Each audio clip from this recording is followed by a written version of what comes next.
grieved very hard. Really, we all thought that she would never recover. Do any of us ever really recover? In my experience, no. Not really. I was afraid of that. Look, this can wait. No. Tell me more about Dixie. I mean, I know how I made it, but what about her? How'd she survive? How did she make it? She survived because of family. Her family, your family, they all love her. Then we were both lucky. She had the Martins, and I met Nola. Somebody who was kind, warm, willing to love me. I don't know if I'd made it if it weren't for her. I think that's what families do best. They sort of give you hope when you think your world is falling apart. Then what happened? I mean, I know that she loved me, but I wouldn't expect anybody to mourn forever. She tried to have a normal life for her son, you know. So she found someone else? Unfortunately, yeah. Unfortunately? It wasn't very long after your disappearance, this guy showed up. He said he had been a friend of yours. Dixie was living with your mother at the time. And they took him in because they wanted to believe him. They needed to be close to you. And eventually, he conned Dixie into marrying him. They married? It didn't last. He treated her badly. He only married her for her money. What's his name? Craig Lawson. Is he still in Pine Valley? He's gone. How'd he do it? I mean, there must have been a hook. How did he get his hooks into her in the first place? Dixie's uncle had hired private investigators. They looked all over the country for you. I hope he got his money back. They didn't do a very good job. Craig Lawson had actually met you at one time, and he was interviewed. That was it? He just took it from there? Dixie. We all believed him. And one way, we gave up hope that you were alive. And Dixie had to accept your death if she was going to go on with her life. Some way. You've both been through so much. More than our fair share. Here I am. Nola's dead. Alone. No idea who I am or where I belong. What about Dixie? Something tells me she's not alone. Is she? Alone. She's with somebody. Somebody who's good for her? He's very good for her. His name is Brian Bodine. Then maybe it's best that she continue to think that I'm dead. After all she's been through, why should I go back if she's managed to find someone else? Brian is very sweet, but he's not the love of her life. How can you be so sure? He's 19 years old. He's basically still just a kid. Well, if they truly make each other happy, then that shouldn't matter, should it? It matters a lot, believe me. It matters to Adam Chandler. Brian is the main reason that he's pursuing this custody case. Do you really think he can win? Yes. And I think it's going to devastate Dixie, and I don't think Brian is going to be able to help her through this. I don't know. There's a lot to be said for youth. Brian is a wonderful person, and he helped Dixie last summer when she was having a terrible time. But you know what? They're like two lost souls clinging to each other. That's what lost souls do best. You know, if you came back, If I came back, then Brian would just fade into the woodwork and Dixie would come back to me. Is that what you think? How do you know that would happen? How can you be sure? You will be too, if you just see her.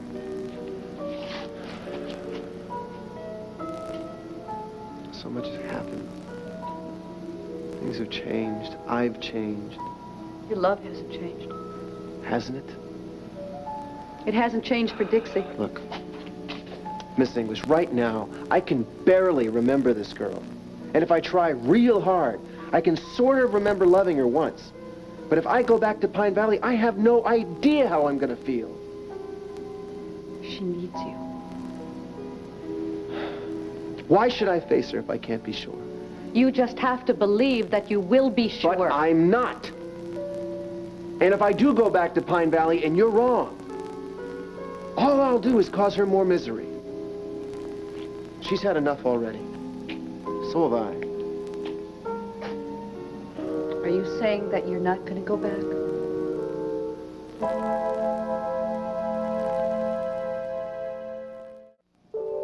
Dixie needs a miracle right now. And you are the miracle. I am no miracle. You are, to her. I have an idea based on fractured memories that once upon a time we were in love. And we suffered through an unbelievably horrible tragedy. And that's pretty much how it was. Well, from what you've just told me, that love was anything but perfect.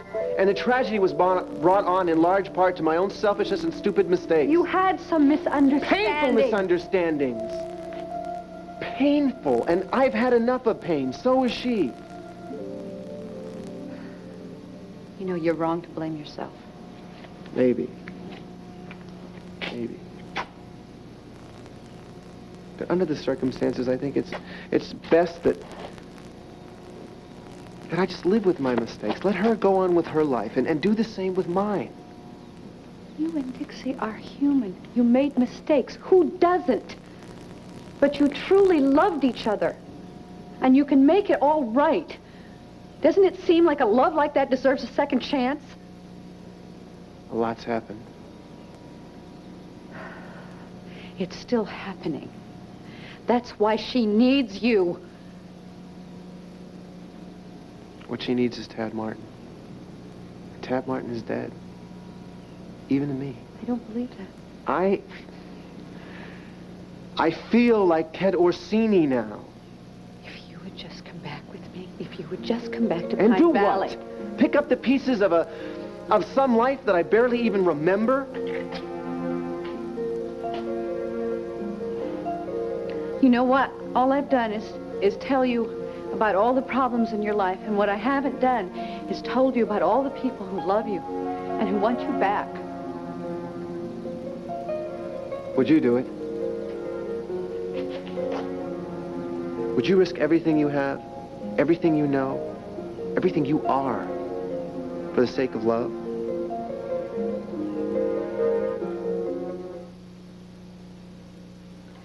It can't be. I saw him, Phoebe. The man in this picture is Ted Orsini. Only looks like the picture. Oh, gosh. It all makes sense now. I was talking to Brooke about Tuggle, and she got upset, and I figured it was because of the bad memories of this guy. More like nightmares. Of course that must have been it. And then she started pumping me for information about Ted Orsini. How long has he had amnesia? Questions like that. Really? When was this? Last week? No, last night. And then, all of a sudden, she takes off and leaves town, and you won't tell me where she is? Edmund, Ted Martin can't be alive. He's alive. It's impossible. It's a hoax. No, it's on the level. And Brooke knows it, too. That's what she is. Isn't she, Phoebe? She's with Tad right now. She's with Jamie's father, isn't she? If I were you, I'd turn right around. I would leave me standing here. I would go straight to the airport, and I would fly to Pine Valley, and I would be there in time for breakfast with Dixie. Why should I risk everything I have as Ted Orsini just for the sake of Tad? Life is full of risks. And sometimes they seem so dangerous to us that we don't want to take them. We're afraid. We'd rather stay safe. But there are risks that are worth taking. And when you get back to Pine Valley, you will know that it was worth it, because no matter how beautiful your life is here, it will always be incomplete. So what should I do, huh? Just walk away from here, walk away from her? Turn my back on everything that's happened to us in the last 2 years? Your life, your family, your memories, your skills that you found here, they're not going to disappear. But if you turn your back on your life, on the life that you had, you're going to lose more than you can ever imagine. Look, I'm not asking you to sign on for a lifelong commitment. I'm just saying, just come back with me, all right? Just let people know that you're alive. Can you do that at least?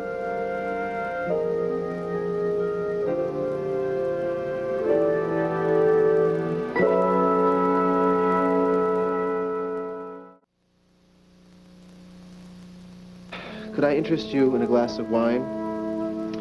Glass of wine that is soon to be known as America's favorite Fumé Blanc, made from grapes, harvested not half a mile from where you're sitting. The Orsini South 40. But if you accept, I want to make an agreement that we could drop this hot little topic for at least an hour. Agree? I would. I'd love to have a glass of your wine. Good. Our Fumé Blanc did very, very well, along with our Merlot, at some tastings that occurred up at Calistoga last year. Won some prizes, actually. Blue ribbons. We had the honor of being written up in a few national magazines. Did you say you're the editor of Tempo magazine? Mm-hmm. We've actually written a lot about California wines, but I'm not an expert by any means. Well, I've managed to educate myself.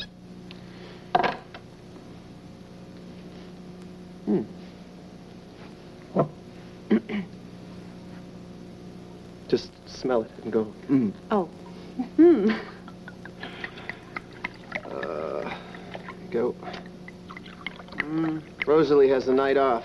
But lucky for us, the kitchen looks like the inside of a banquet hall at the 4th of July. Friends and neighbors have been dropping off food for a week. I think that's sort of an ancient custom, isn't it? Where people, bring food to the family when somebody's died. It's a show of love and respect. Everybody who knew Nola loved her.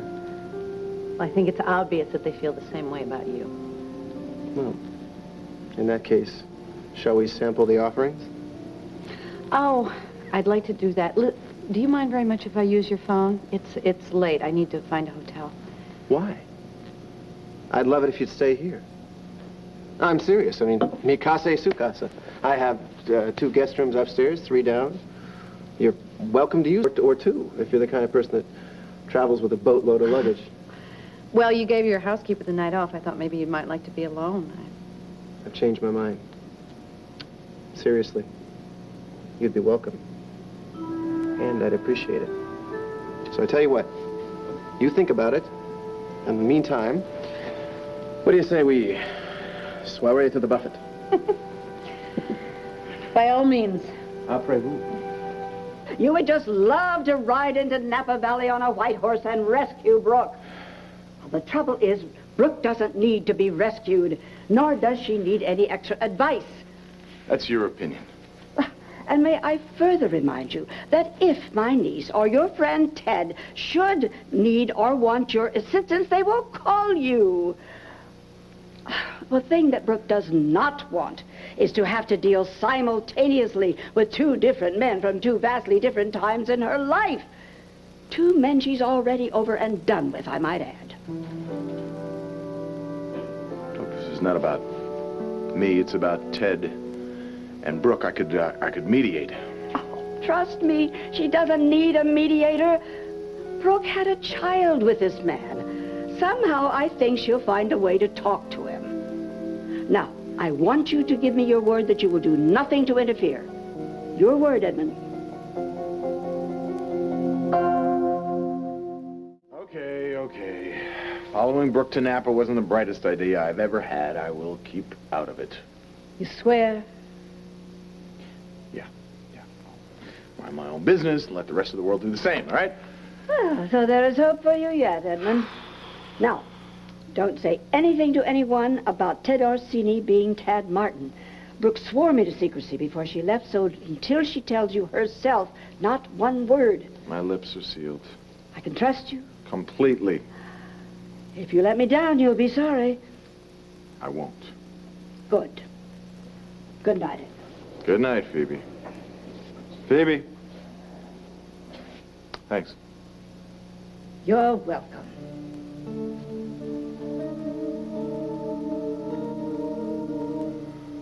Life is funny. It's so funny. When Tad went back to Dixie, I felt so lost, you know? I mean, he never promised me anything. I never promised him anything. But I fell in love with him. And I felt like a jerk at the time. But it turns out that this man that I fell in love with turned out to be the father of my beautiful son. Life is full of surprises.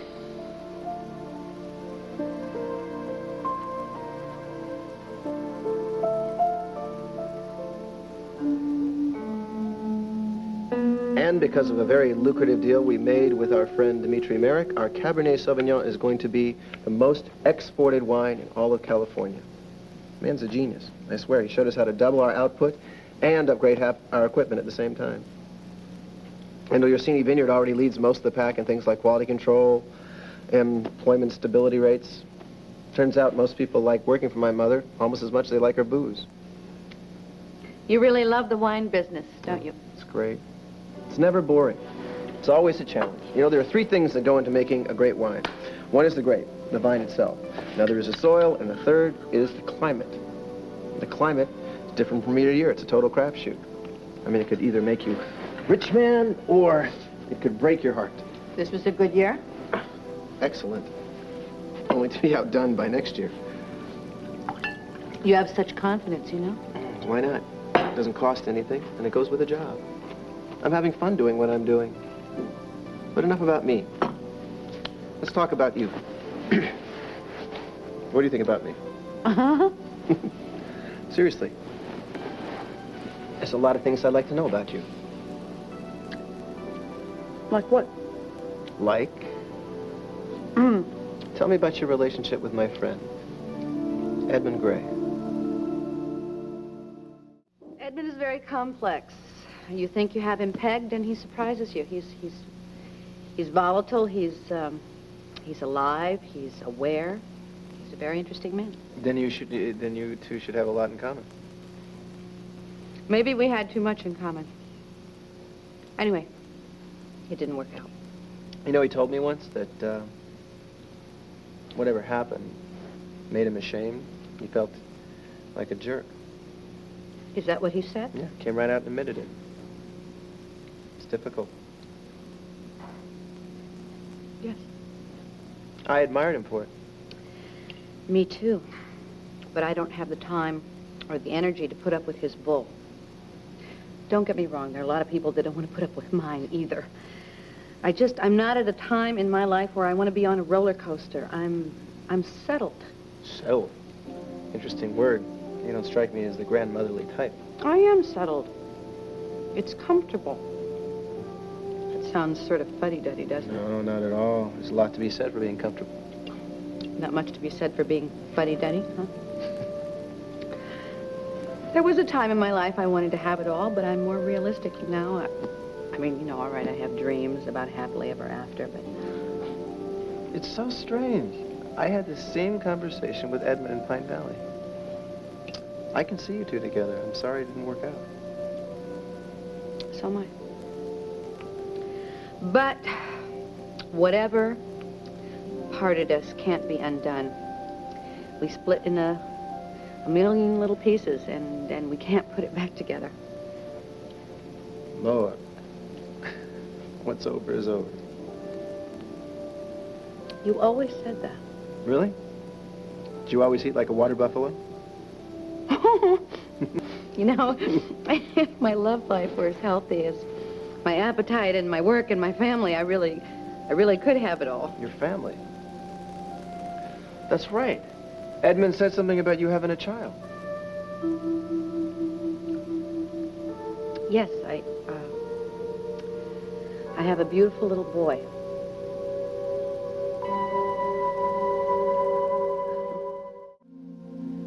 A son? Yeah.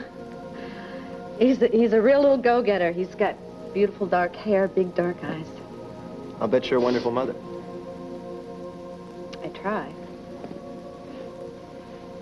He is healthy, he's happy, he makes it easy. His name is Jamie. Nice name. I like it. Well, I'm glad that at least at one point of your life you had a solid relationship so you could... Oh, well, Oh, I'm sorry. No, I didn't mean to pry in your personal life. No, it's all right. No, seriously, no, I should have said, what I should have said was that Jamie's father's a very lucky man. I'm lucky. He's sort of a miracle child. He's enriched my life more than I could ever imagine. Are you going to eat that roll? Here, help yourself. Oh, you know, I always thought that California food was salad. Oh, perish the thought. Mm. As a matter of fact, I have a hot culinary tip for you. It's the chow of the 90s. Dip? Dip. Dip. I have this feeling. Not a headache, don't worry. It's more like a warm, tingling sensation. We've done this before. Aside from inhaling our dinners, I mean, we've had a lot of fun. Come on, you choose. I want to pick the Which best. one do you want? Don't pick the I'll best, just pick one. What does it say? You open yours. No, you Come on, yours. open it. Come on, open it. Open it. I won the lottery. No, it says, this is very important. It says, my boss will make me very happy. That does not say that. Yes, it does. Let me No. see. I told you it didn't say that. It says, a beautiful woman will make me happy. Same thing. Well, not quite. Anyway, I'm your ex-boss. You interpret your fortune quicker than me interpret mine. What's it say? It says, your dearest wish will come true. You have a wish. What is it? I can't tell you. If you don't tell me, how can I make it come true? Well, how do you know it hasn't already? Has it? Maybe.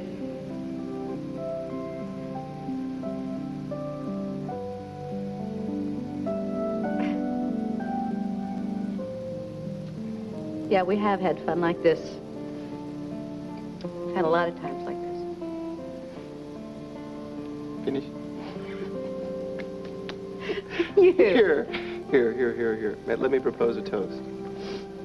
To Brooke English. Then and now. Both of them worth knowing. Same to you. It was always possible. What was? That kind of warm, easy exchange that we just had, and it wasn't just with me, it was with a lot of people.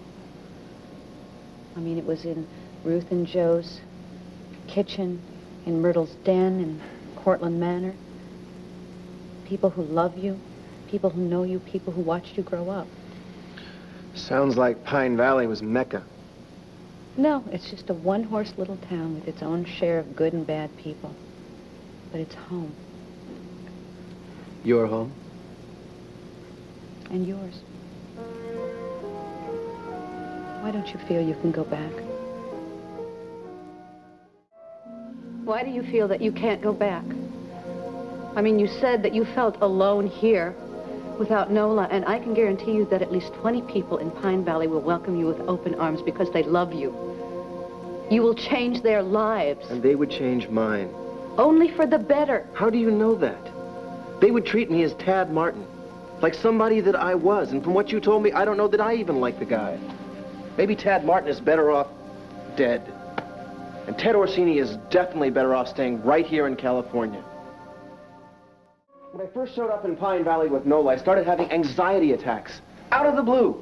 I thought it was because the headaches came back. I was petrified that Dmitri Merrick couldn't take a person like me seriously. And that the distribution deal I'd worked on would be my first major screw-up. That everything I accomplished here would amount to nothing. I had doubts. Ted Orsini never had doubts. Everybody has doubts. From what you told me, doubt must have been Tad Martin's middle name. Everybody loved you, Tad. You have to believe that. Maybe they did love me. But I'll bet they felt sorry for me just the same. Because basically, I was nothing but a screw-up. Am I right?